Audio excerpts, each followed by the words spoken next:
구체적이고 계량화되고 합의한 목표, 단기 목표라고 얘기했고, 이때 조직 목표는 1년 동안의 목표의 설정, 목표가 변동됨이 없어야 한다까지 얘기했을 거예요. 자, 654페이지 문제 1번 나온 거 보자. 다음 중 목표 관리가 성공하기 쉬운 조직은 이렇게 나왔어요. 자, 1번 나온 거 보자. 직권화되어 있고 계층적 질서가 뚜렷하다. 2번 성과 없이 보수를 균등하게 지급. 자, 3번이죠. 목표를 계량적으로 측정하기 용이하다. 오브젝티브 아니야. 제가 영업소 같은 여러분 집단에서 많이 활용되는 것이 바로 MBO라고 얘기했죠, 여러분들. 그래서 내용 좀 가져가시고, MBO는 상향적 미시적인 조직관리 기법이에요.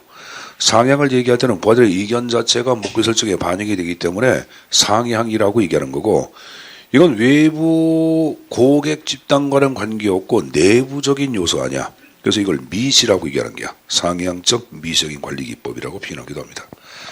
자, 정리됐으면은, 자, 여기 교재에 정책수단의 유형 자체가 쭉 나왔는데, 거기 이제 그 정부의 관여의 정도에 따라서 산라만이 파악하고 있는 강제하고 혼합이란 말이 나왔나. 요것만 좀 가져가세요, 여러분들. 요것만. 자, 강제를 대표하는 것들, 자, 정부의 직접적인 시행이 있는데, 이 정부의 직접적인 시행을 대표하는 게 바로 정부 소비를 얘기하는 거예요. 정부 소비란 말은 정부에 의하여, 저거 보자. 정부 소비. 정부에 의하여 정책이 직접 집행되는 것. 정책이 집행되는 것을 정부 소비라고 얘기하는 거예요. 알았습니까? 정부에 의하여 정책이 직접 집행되는 것을 정부 시행 그랬으니까 그 정부의 직접적인 시행이 바로 정부 소비지 뭐야. 그죠? 그러면 이제 규제. 공기업도 지금 얘기한 식으로 뭐로 파악한다? 직접적 수단, 강제 형태로 해석을 합니다. 이거 세 가지 형태는 좀 외워두십시오. 그 다음에 이제 그 혼합을 얘기할 때 보조금, 조세감면, 지급보정, 이 혼합을 대표한다. 이렇게 좀 정리해 두시고, 살라만큼만 정리, 학자에 따라 약간 틀려. 그러니까 살라만큼만 좀 정리해서 가져가십시오, 여러분들. 자, 그럼 이제 한 장을 넘겨보세요. 문제 1번 나온 거 보자. 살라만의 직접성의 정도에 따른 행정수단의 분류. 자, 1, 2, 3, 4 쭉 나왔는데, 정답 나왔네. 정답 4번이지. 정부 소비로 파악이. 교칙이 시행이 돼야 되겠죠. 사실 사회적 규제 같은 경우에도 여러분들 지금 얘기한 식으로 직접적 수단에 들어가 안 들어가? 들어갈 수 있는 거 아니야. 근데 규제는 여러분 우리가 직접 규제가 있고 간접 규제가 있어 없어? 있기 때문에 간접 규제 형식으로 볼 때는 직접 소비보다는 직접성이 떨어지는 거예요. 알았어요? 그래서 뭐 3번이 왜 답이 아니냐고 질문을 하는데 3번과 4번을 비교해 볼 때는 4번은 무조건 정부가 정책을 직접 수행하기 때문에 이건 무조건 직접적인 수단에 들어가는 거예요. 근데 이 3번의 사회적 규제는 규제다 보니까 이건 여러분들 간접 규제 방식도 존재할 수밖에 없는 거예요. 그래서 순위가 좀 떨어지는 겁니다. 만약에 여러분들 4번이 안 나왔으면 정답 3번이 다 되겠지. 그리고 2번에 그 여러분들 정부 출자 기업 나온 거 있죠. 정부 출자 기업은 이거는 정부 조직이야, 민간 조직이야? 이건 민간 조직이지. 정부가 50% 미만 출자한 거기 때문에. 그러니까 이건 아니에요, 여러분들. 공기업은 여러분들 정부의 직접적인 수행에 들어가죠. 공기업은 정부가 50% 이상 투자한 기업이거든. 그러니까 이게 정부 출자 기업이 아닌 정부 투자 기관 그러면 여러분들 직접적 수단에 들어갑니다. 조세 지출은 조세 감면이라고 배워서 안 배웠어? 배웠죠. 그러니까 좀 숙제해서 내용 좀 가져가시고. 자, 그 다음에 정책 형성에 참여자가 쭉 나왔는데, 자, 문제 풀면서 내용을 좀 정리해 보자. 자, 페이지, 여러분들 660페이지에. 너무 쉽게 나왔어요. 정부가 국민에게 영향을 미치는 정책 산출은 정책 결정 과정을 통해서 이루어진다. 이러한 정책 결정 과정에서 정책 의지에 영향을 미치는 공식적인 참여자에 해당하지 않는 이렇게 나왔어요. 여러분 정당은 공식이야 비공식이야? 비공식이에요. 앞 페이지 보세요. 근데 하나 요약해 658페이지에 맨 밑에 보시면 정당 나왔는데 자 정당하고 이익집단의 역할 구분이 되어 있죠. 그래서 거기 정당은 이익 결집이고 이익집단은 이익의 표출 역할을 담당한다. 양적 구분해서 가지고 양자 지금 얘기한 식으로 다 비공식에 들어갑니다. 맨 위에 사법부 같은 경우는 공식적인 참여자에 들어가. 국가 정책에 대한 최종적 판단을 보다 헌법재판소의 탄핵 여부 결정 내일 모레 해야 안 해? 하겠죠, 여러분. 이거 몽땅 사법부 자체에서는 최종적인 여러분들 정책 결정을 담당하기 때문에 공식의 형태로 해석을 하고 있는 거예요. 됐습니까? 자, 그 다음에 661페이지 여러분들 113위의 정책 결정 요인론. 자, 이것도 뭐 문제가 지금 여러분들 그 한 문제는 와 있지만 2016년도에는 사회복지직 문제도 이게 정책 결정 요인론 자체를 묻는 게 또 출시가 나왔었어요. 사회복지직에. 자, 일단 여러분들 정책 결정 요인론은 칠판을 잠깐 보자. 정책학에서는 정책을 바라보는 관점이 두 가지가 있어요. 하나는 정책을 독립 변수로 보는 입장이 있고,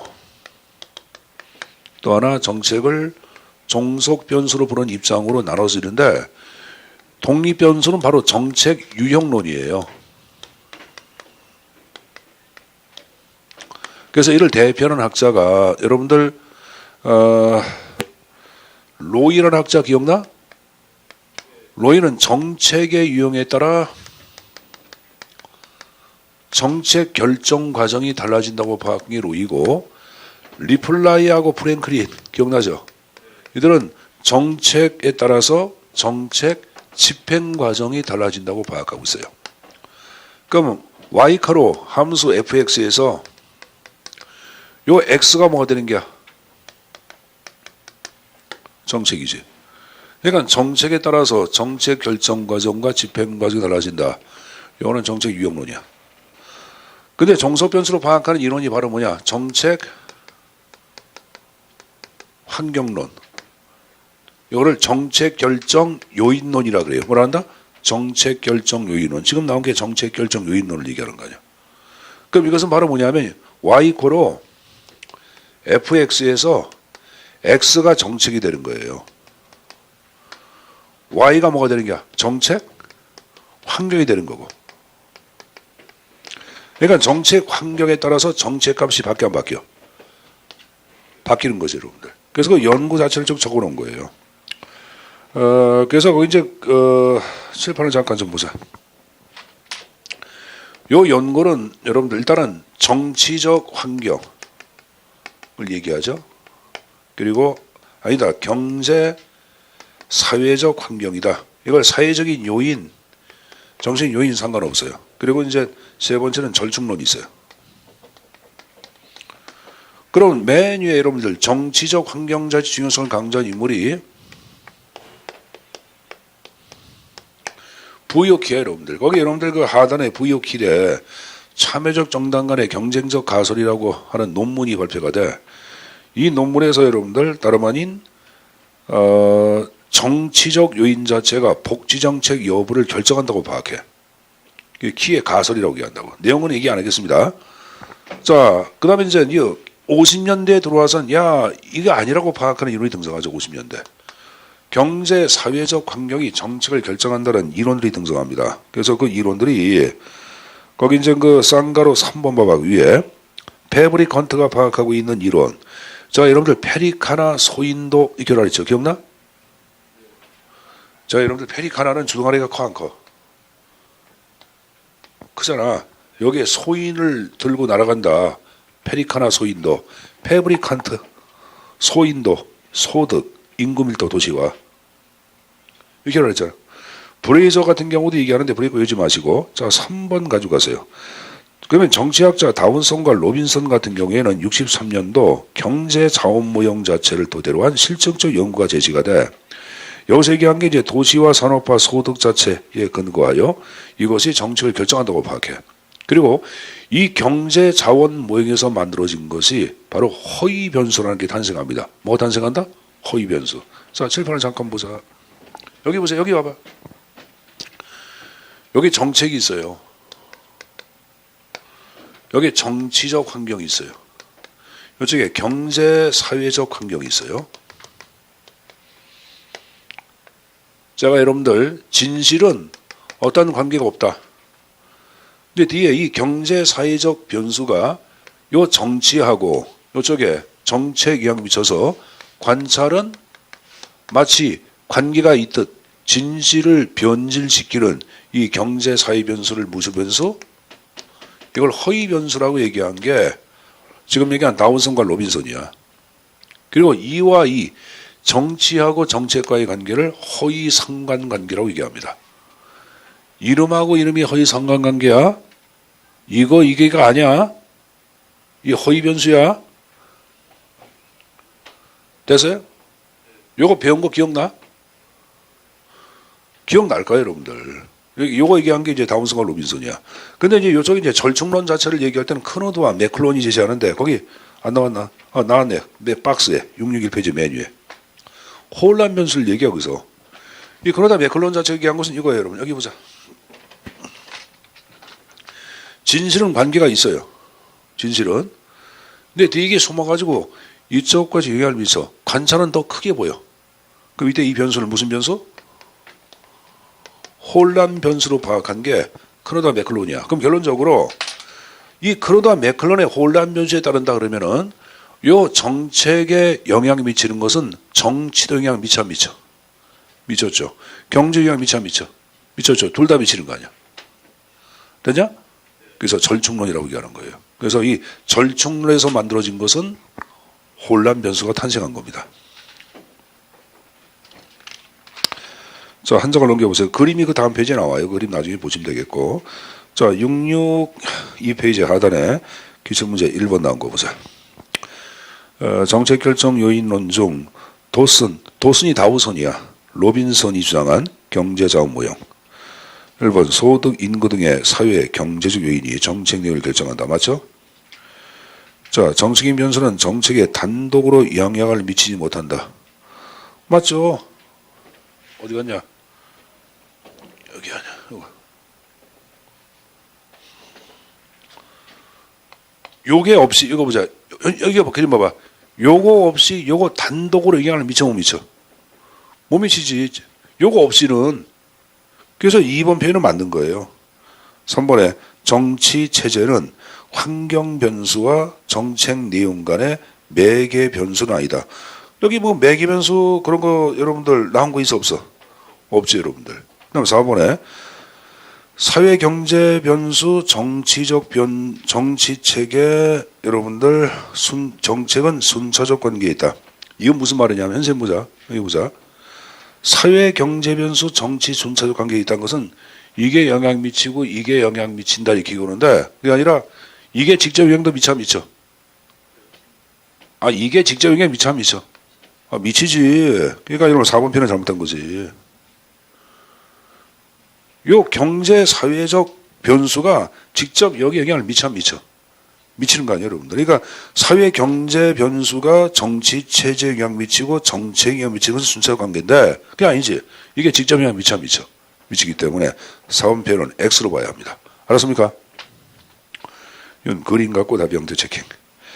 자, 그 다음 여러분들 114페이지 정책 지평의 대두 배경 나왔는데 자, 구급 문제 딱 한 번 나왔던 거예요. 자, 일단 정책 집행 연구는 잘 들어봐라. 1973년도 프레스먼과 윌다부시케 집행론 자체가 이제 이게 여기서부터 현대의 정책 집행 연구가 출발이 돼.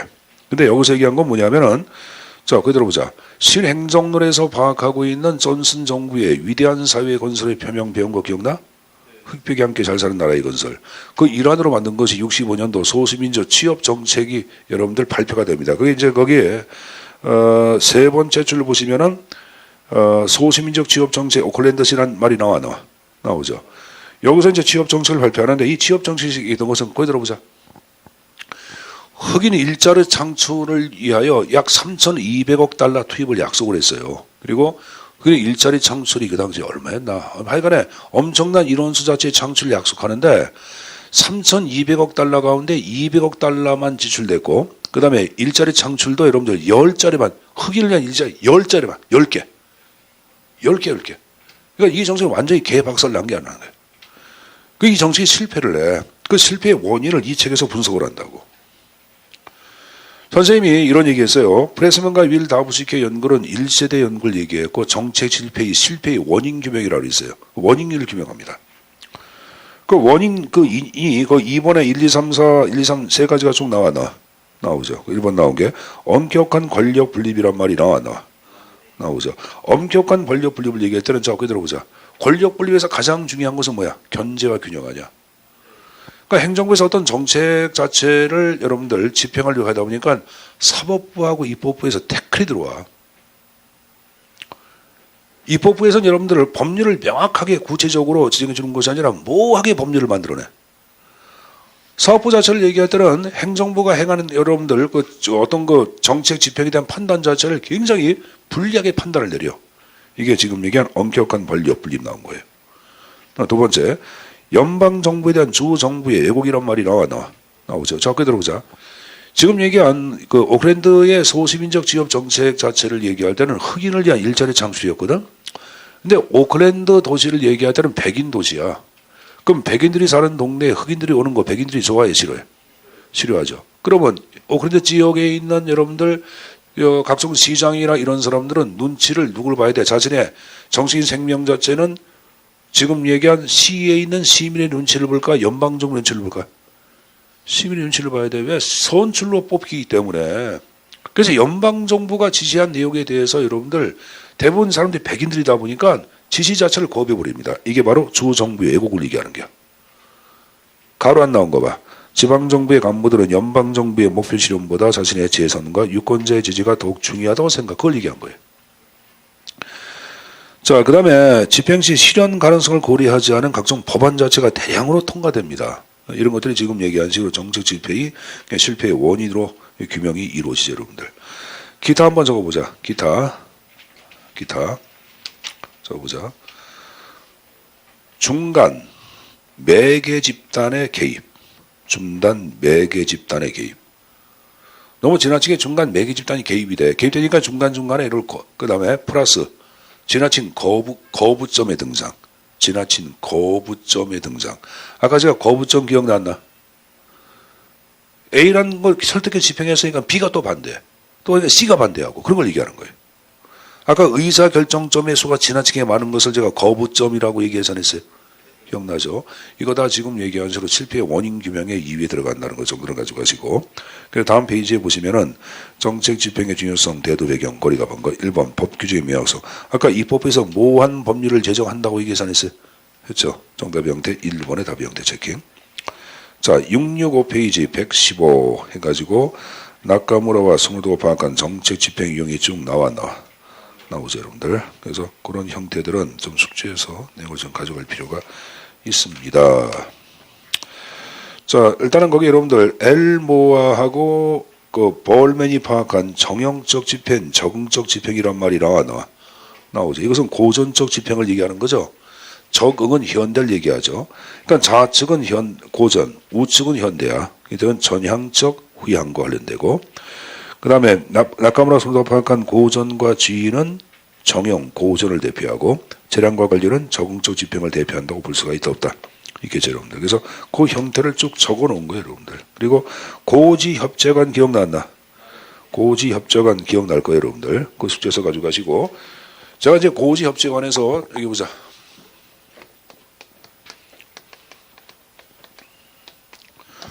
올라갈수록 누구의 권한? 결정자. 내려갈수록 누구의 권한? 집행자의 권한 자체가 극대화되어 있다고 했고, 집행자가 조직의 권력을 완벽하게 장악한 형태가 바로 뭐다? 맨 밑에라고는 관료적 기업가형이라고 제가 말씀을 드렸을 거예요, 여러분들. 이제 그 내용을 좀 적어놓은 건데, 여러분들 교재 이제 앞쪽을 잠깐 봐봐. 앞쪽에 보시면은, 자, 거기 이제 위에 박스에 고전적 기술자형은 집행자의 권한 자체가 수단에 대한 기술적 권한만을 갖고 있지. 지시적 위명은 권한이 약간 커져 수단에 대해서 협상할 수 있는 권한을 가져 안 가져. 근데 여기서 잘 들어봐라. 협상의 대상은 결정자가 아니야. 집행자 간에 협상하는 거야. 그러니까 결정자가 집행자들한테 야 니들이 수단 협상해서 만들어서 나한테 보고해 그거야. 그러니까 집행자 간에 협상하는 걸 얘기해요. 알았습니까? 협상 자체를 얘기할 때는 자 지적 위명에다가 뭐가 나와요? 구체적인 목표에 대한 협상권도 가져 안 가져? 갖는 거예요. 구체적인 목표선에 대한 협상을 누구랑 하는 게야? 결정자 협상하는 걸 얘기해요. 재량적 실현가형 자체는 이제 구체적인 목표 설정권. 그래서 기업가형은 수상적인 목표 설정권도 누가 갖고 있다? 집행자가 갖고 있는 형태를 얘기합니다. 그래서 그 형태는 좀 숙지해서 가져가시고 하단에 이제 고전적 기술자형, 그 밑에 지적 이명 한 장을 넘겨보세요. 협상형 나온 거 보세요. 협상형. 협상형 나온 거 보자. 거기 첫 번째에 나온 거 봐. 위 두 모형과는 달리 협상형 집행수단에 대한 합의가 부재한 상태에서 밑줄 집행자가 정책 목표에 동의하지 않는 경우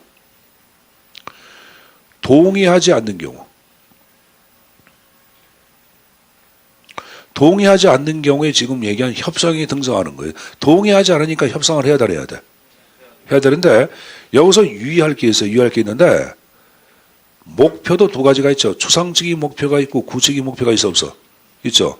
이 구체적인 목표에 대해서 집행자가 동의하지 않는 경우예요. 아버지가 아들 앉혀놓고 공무원 되라. 근데 공무원 가운데 경찰 공무원 되니까 아들이 경찰 공무원 싫어하는 거예요.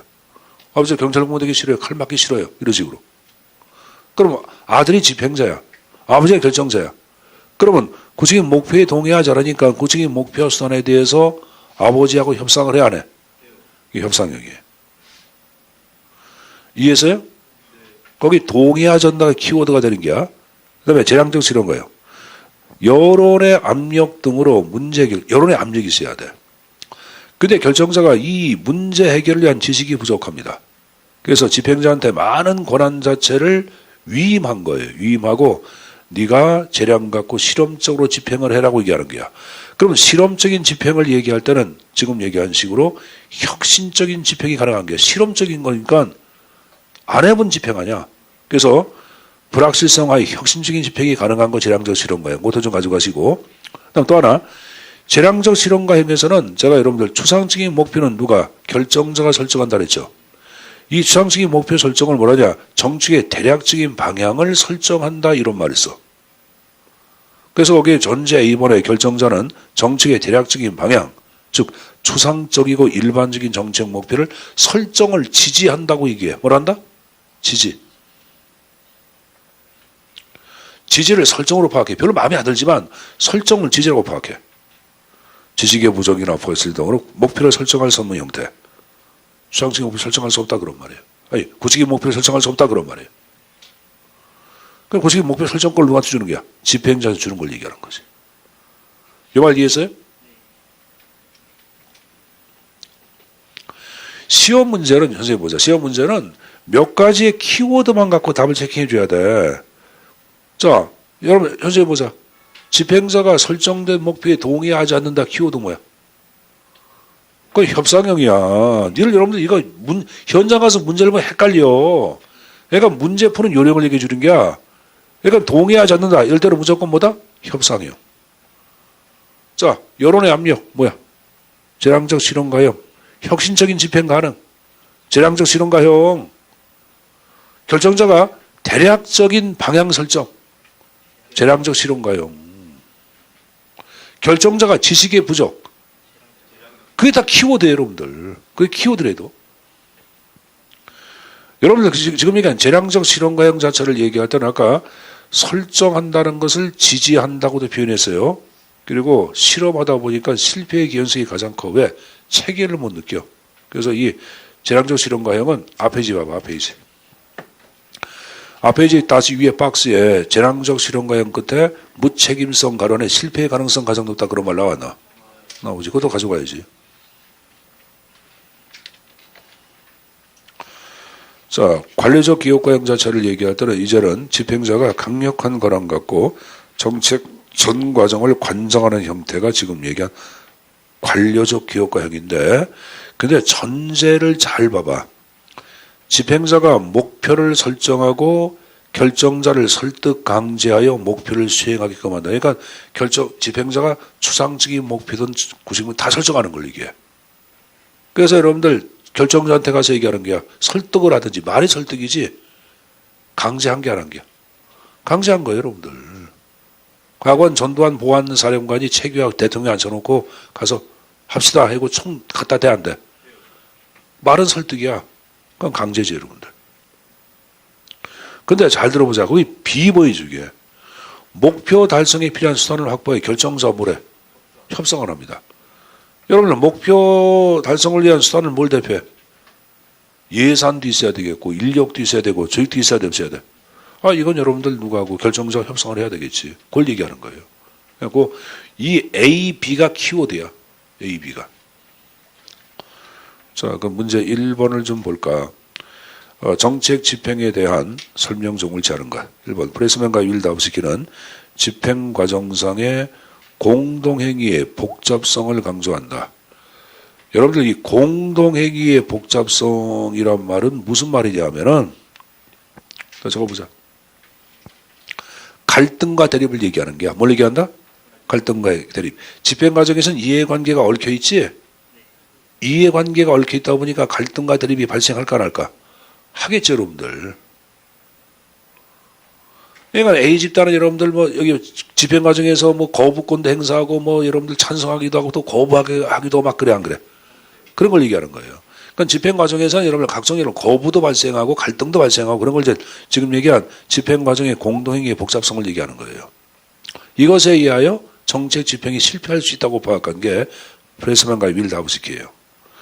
이번에 볼맨은 집행 현장에서 집행 조직과 정책 사업 사이의 상호 적응의 중요성을 강조했다.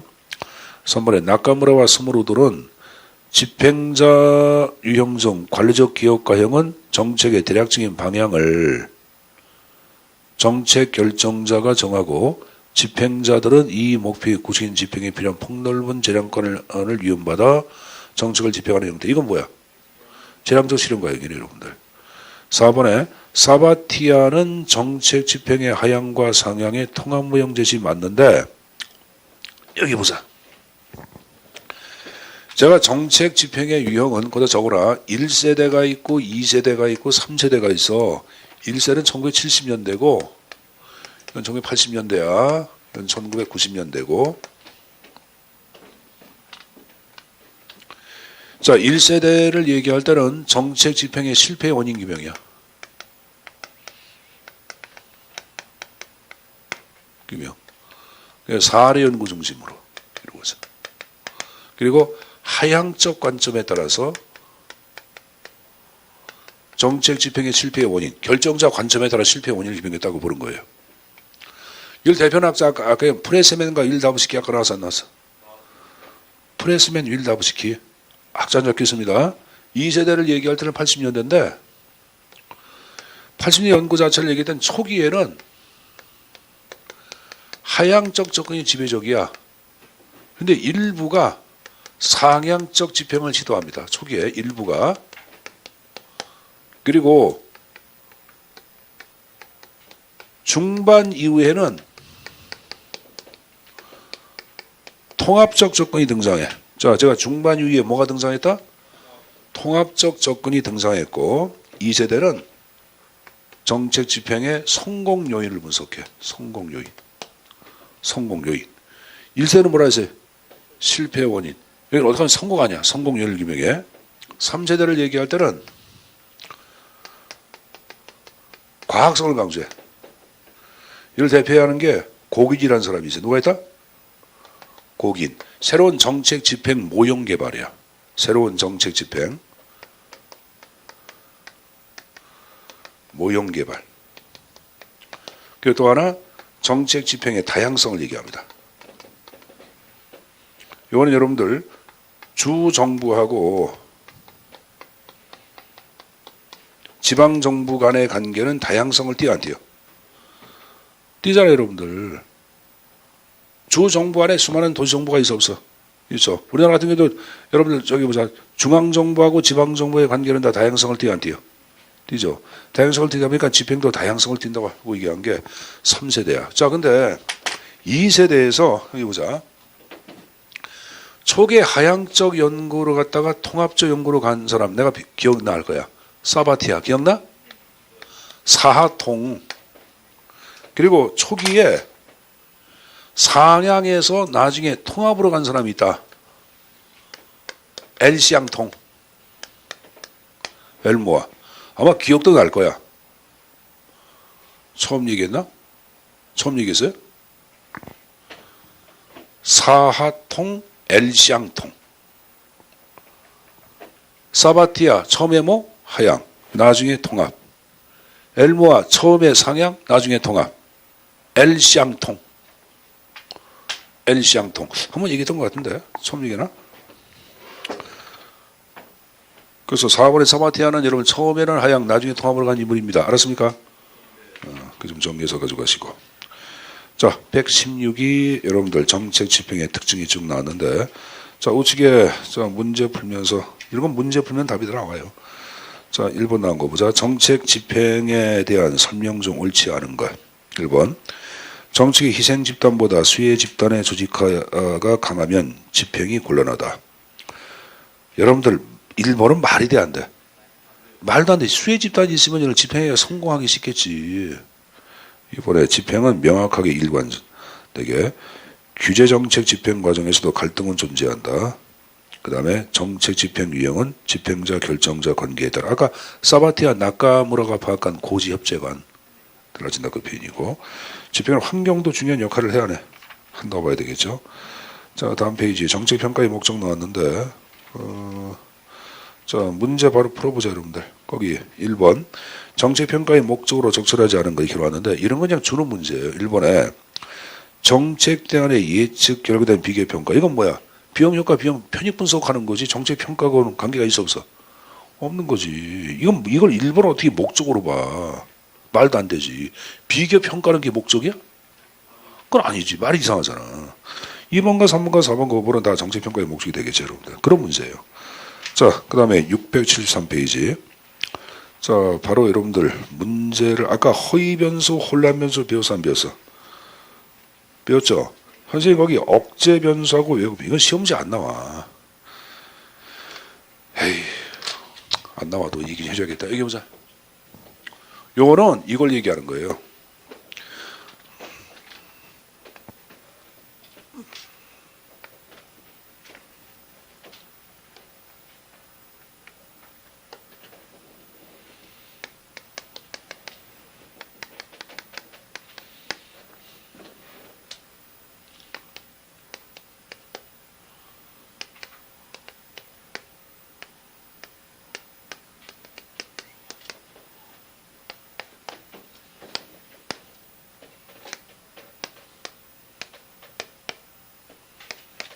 이거 여러분들 허위 변수의 반대말이 억제 변수야.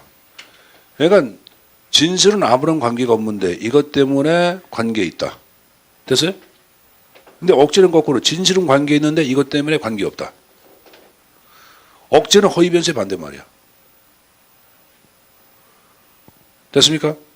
제가 요 왜곡 변수는 제가 수업 시간에 원균 얘기했잖아. 원균은 여러분들 조선에 애국한 사람이야. 조선을 자체를 배반한 부역자야.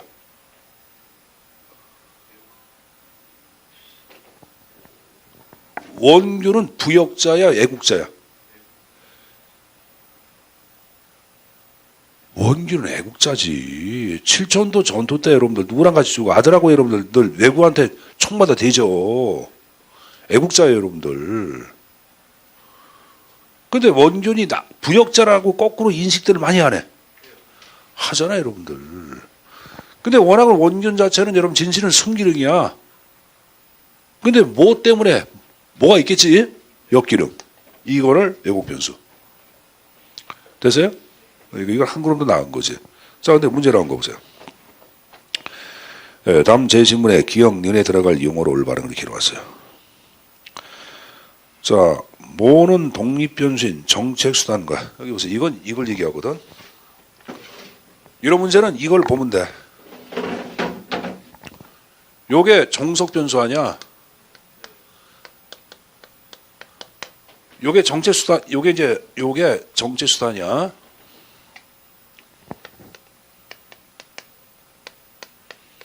이게 뭐야? 요게 독립변수죠? 그럼 문제 나온 거 봐. 독립변수인 정책수단과 함께 정책변수, 이게 정책효과야. 정책효과를 가져오게 하는 요인으로 독립변수인 정책수단과 함께 독립변 정책수단과 함께 얘기해보자. 현실 보자. 얘기해보자. 정책효과를 가져오게 한다는 것은 이것 등 영향 미치고 대극이 미치는 거야. 이건 무슨 변수야? 혼란 변수. 혼란 변수. 그러니까 여러분들 지금 얘기한 기억부는 혼란 변수가 돼야 되겠지. 근데 니은볼은 독립 변수인 정체 수단의 효과가 전혀 없을 때 요것이 여기 보자. 전혀 진실은 관계가 없다 이게야. 뒤에 숨어서 요거죠. 그럼 지금 얘기한 여러분들 니은은 뭐가 되는 게야? 허위 변수가 돼야지. 정답 2번이지. 그러니까 독립 변수인 정체 수단의 효과가 전혀 없을 때 숨어서 정책 효과를 가져오는 변수로 정체 수단과 정책 효과 사이의 인간을 완전히 요약하는 요인이 이게 지금 얘기하는 허위 변수를 얘기하는 거지. 이건 그림을 토대로 보면 그냥 답이 나와. 그림 그려놓고 답의 형태를 찾아갈 것. 알았습니까?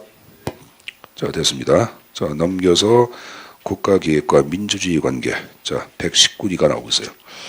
자, 양립불 가능설이 나왔고 찬성론의 입장 두 가지 형태로 나눠서 얘기하는데 양립불 가능설에서 위에 누가 나왔어요? 파이너라는 사람 나와. 노예로의 길. 찬성? 한 사람? 파이너 반동의 길로 왔는데 자, 하단 나온 거 보자. 다음 중 기획이 여러분들 시장 질서 교란, 국가 자유의 침해, 하이에크네. 하이에크에 져서 뭐야? 노예로의 길이야. 파이너에 져서 반동의 길. 됐습니까? 자, 혼돈 1호에 관한 내용을 또 정리를 좀 하겠습니다. 그 다음 페이지 보자. 676페이지. 자, 문제 1번 나온 거 보자. 자, 혼돈 이론 자체를 얘기할 때는 자, 거기 들어보세요. 현실 보자. 무질서와 혼란 자체를 부정의 긍정적 활용의 대상으로 파악해. 긍정적 활용의 대상으로 파악하는 거예요. 그러니까 무질서와 혼란 자체를 활용하여 새로운 조직에 뭘 만들자? 질서를 만들고 기본 만들자고 파악하는 게야. 질서를 향한 무질서라고 얘기합니다. 창조적 파괴 이론이죠. 그럼 문제 1번 나온 거 봐. 현실의 복잡성과 불확성을 극복하기 위해 단순화 정의가 아니죠. 무질서와 혼란 자체를 긍정적 활용의 대상으로 파악하기 때문에 그걸 정형화시키고 단순화시키고 질서를 만드는 건 아닙니다. 그러니까 1번은 무조건 아니죠, 여러분들. 2번에 비선형적 역동적 체제 불규칙성 연구. 3번에 전통적 관료제 조직의 통제 중심의 성향을 타파 처방. 그 다음에 4번에 자생적 학습 능력과 자기조직화. 자, 그럼 여기 보자. 혼돈 상태에서는 조직은 생명을 유지하기 위한 구조가 필요치 않아. 필요하죠. 그걸 분산구조라 그래. 그래서 그 위에 보시면은 혼돈의 특징에 분산구조 모형과 조직화의 원칙이란 말이 나와 안 나와? 나오죠. 그럼 분산구조가 되기 위해서 네 가지의 조직화의 자기 조직화의 원칙이 필요한 게 여기 네 가지가 바로 드라마는 자기 조직화의 원칙을 얘기하는 거예요. 하나가 바로 뭐야? 가외성. 두 번째 필요다양성. 세 번째 최소한 표준화의 원칙. 네 번째 학습을 위한 학습의 원칙. 이 네 가지. 됐어요? 여러분들 혼돈 상태에서는 가외성, 여유분이 있으면 좋아 안 좋아? 남자 군대 갈 때 여러분들 그냥 가는 게 아니라 여자 2명은 새기고 들어가면 좀 나았나? 낫죠? 그 한 명이 신발 신고 도망가면 또 명 남아있잖아. 그럼 2명보다는 3명이 나았나? 나죠? 왜? 2명이 도망가면 1명 또 남아있잖아. 필요 다양성의 원리. 됐어요? 그 다음에 세 번째, 최소한 표준화시켜야 되겠지. 그 다음에 4번에 학습을 위한 학습의 원칙을 이걸 여러분들 이중고리 학습이라 그래요. 뭐라 한다? 이중고리 학습. 이중고리 학습. 우리가 단일고리 학습이 있고 이중고리 학습이 있거든. 단일고리 학습은 목표나 규범은 고정된 것으로 파악해. 그럼 그 목표를 달성하기 위한 최선의 수단을 찾는 학습을 얘기하고 이중고리 학습을 얘기할 때는 현재 규범과 목표가 바람직한가를 탐지하는 학습을 얘기해. 그래서 지금 얘기한 학습을 위한 학습의 원칙을 얘기할 때는 이중고리 학습으로서 현재 설정한 목표나 규범이 바람직한가 이것도 탐지할 줄 아는 학습을 강조하는 거예요. 알았습니까? 그럼 그런 학습을 통해서 현재의 목표나 규범이 바람직하지 않으면 새로운 목표로 바꿔 안 바꿔? 바꿔야 되겠죠. 그래서 네 가지 정도는 숙지해서 가져가십시오. 알았습니까? 혼돈 이론 별로 어려운 거 아니에요, 여러분들. 그냥 먼저 위에서 가져가시고, 자, 그 다음에 조직의 제 원리에 관한 내용이 지금 나오고 있는데, 자, 679페이지. 자, 문제 121번 나온 거 보자. 계층제에 대한 설명은 옳지 않은가. 자, 1번에 조직의 수직적 분화. 수직적 분화란 말은 여러분들 계층의 수가 늘어나는 걸 얘기하죠. 계층의 수가 많은 것을 고층 구조라고 얘기하는 거고. 그렇죠? 그럼 역으로 저층 구조 1번 맞죠? 2번에 조직 내 권한과 책임 및 의무의 정도가 상하의 계층에 따라 달라지도록 조직을 설계하는 것. 맞죠? 3번 조직에서 지명령 등 의사소통 특히 상위 하달의 통로가 확보되는 순기능이 있다. 맞습니까? 맞아요? 계층제는 상명 하복의 통로 역할을 하는 거니까 무조건 맞는 거지. 엄격한 명령 계통 상하 하복의 관계를 유지하기 위해서 넓게 설정한다. 맞아요? 여러분들 엄격한 명령 계통 상명 하복 관계를 유지하는 것은 고도의 계층제를 만드는 거 아니야. 그럼 계층의 수가 늘어나겠지. 늘어나면 통솔 범위는 넓어져 좁아져? 좁아지겠죠. 그러니까 4번은 잘못된 거죠. 여러분들 거기 678페이지에 통솔 범위의 원리에서 브라이코나스라는 사람 나왔나? 수학적 공식을 제시하고 6명 얘기했다. 결정 요인에 1번부터 7번까지에 관한 내용들 가끔 출제에 나오거든요. 그러니까 거기 내용 좀 가지고 가시고. 예를 들어 신설과 기성을 비교해 볼 때는 당연히 기성 조직이 통솔 범위가 넓겠죠. 넓다는 것은 보다 많은 부하를 감독할 수 있는 경우를 넓다는 말을 쓰는 게야. 그 다음에 한 곳에 모여 있는 경우가 넓어지겠고, 동일하고 단순 직무일수록 넓어지겠고, 감독자가 탁월한 능력을 발휘했다. 그럼 보다 많은 부하를 감독할 수 있고, 부하의 능력이 뛰어나다. 그럼 마찬가지로 넓어지겠죠. 계층의 수. 거의 계층의 수와 통솔 범위는 상반관계 나와서 안 나왔어? 나왔죠. 부하가 자발성을 띨수록 Y론적 구조, 수평적, 분권적 구조로 갈수록 넓어지겠고, 의사 전달 기술이 발달할수록 교통통신, 막류가 발달할수록 통솔 범위는 넓어집니다. 알았습니까? 그리고 그 밑에 계층제 가운데 권한과 책임의 정도에 따라 잘 봐봐. 직무를 등급화해 사람을 등급화해. 직무야 사람의 등급화가 아니야. 사람을 등급화시키면 그건 계급이 되는 거야. 사람의 능력에 따라서. 이건 직무의 등급화야. 혼동하지 마세요 여러분들. 자 봤으면은 그 다음 페이지 뭐라 해. TCAM이 나오죠. 자 총체적 품질 관리가 나왔는데 자 맨 위에 보자. TCAM 나온 거 보세요. 일단은 고객의 만족을 제 조직의 1차적인 목표로 삼고 조직 전체 구성원의 참여하에 조직의 과정 절차를 지속적으로 개선하여 밑을 장기와 단기야. 장기적 전략적 품질 관리를 하기 위한 관리 철학 내지 관리 원칙이에요. 이건 개인의 성과 평가하고는 전혀 관계가 없어요. 개인의 성과 평가는 MBO지. TCAM 개인의 성과가 아닙니다. 조직 전체의 서비스의 질의 제고야. 그래서 개념 보시면 토탈, 조직의 전반적인 업무의 과정을 토탈로 얘기하는 거예요. 퀄리티, 서비스를 제고하기 위한 매니지먼트, 원칙을 얘기하죠. 그 원칙을 대표하는 게 쭉 나와.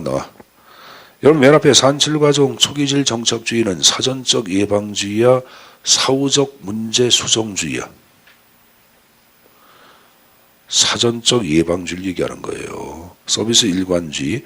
이 서비스 일관주의를 변이성 방지라고 얘기하죠. 고객 중심주의, 무결점주의 지향 배워보자. 투입과 가정의 지속적인 개선, 그 중요한 표현이죠. 그러니까 만약에 TCAM 보고 여러분들 결과나 성과를 중시한다 그러면 틀려. 이건 결과나 성과가 아니야. 예외적으로 투입과 과정이야. 혼동하지 마세요. 전체 구성원의 광범위한 참여를 강조하죠. 참여주의, 수평적 구조죠. 이건 개인의 어떤 성과가 아니라 조직 전체에 대한 헌신을 강조하죠. 그래서 총체, 조직 전체에 대한 헌신을 강조한다. 그 표현입니다.